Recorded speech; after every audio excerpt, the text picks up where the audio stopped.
Pakistani terror module के मुबैना पर्दाफाशी के मामले में दो मुश्तबा दहशतगर्दों जीशान और आमिर जावेद को पुलिस तहवील में भेजा गया है।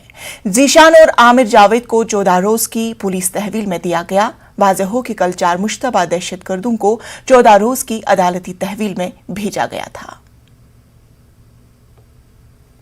दिल्ली, महाराष्ट्र और उत्तर प्रदेश में बड़ी साजिश का पर्दाफाश फिलहाल दिल्ली पुलिस ने किया है। आज इस पूरे मामले में 6 आतंकियों में से 2 आतंकी जीशान और उमर को फिलहाल पटियाला हाउस कोर्ट में पेश किया गया। हालांकि इस पेशी के दौरान दिल्ली पुलिस और तमाम जो एजेंसियां हैं उनकी तरफ से ये कहा गया है कि अभी इस पूरे मामले में कई बड़े नाम शामिल हो सकते हैं।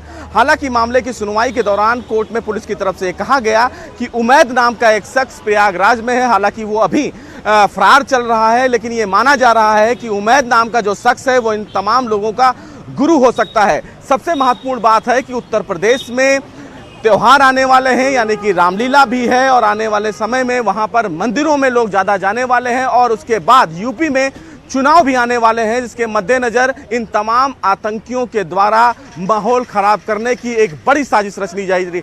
बहरहाल इस पूरे मामले में यह भी देखना बेहद अहम होगा कि चूंकि पुलिस जो इन्वेस्टिगेशन कर रही है उस इन्वेस्टिगेशन में क्रॉस बॉर्डर कनेक्शन भी सामने निकल के आ रहा है। सबसे महत्वपूर्ण बात है कि ISIS और इस पूरे मामले में अलकायदा का भी हाथ है। सबसे महत्वपूर्ण बात है कि अंडरवर्ल्ड इस पूरे मामले में इन्वॉल्व है, यानी कि ये साफ कहा जा सकता है कि इस पूरे मामले में एक बड़ी साजिश का पर्दाफाश जल्द ही दिल्ली पुलिस और ATS और UP ATS कर सकती है। लेकिन इस पूरे मामले में कहीं ना कहीं देखना बेहद अहम होगा कि आने वाले समय में और कितने बड़े नाम शामिल हो सकते हैं जिन्होंने इन आतंकियों का मदद भी किया है, इनको पैसे से मदद किया गया है, इनको हथियार मुहैया कराया गया है। लेकिन अभी दिल्ली पुलिस के लिए ये एक बड़ी चुनौती है। देखना बेहद अहम होगा कि 14 दिन के बाद जब इनको दोबारा कोर्ट में पेश किया जाता है तो इन आतंकियों के द्वारा और क्या बड़ी बातों का खुलासा किया जाएगा।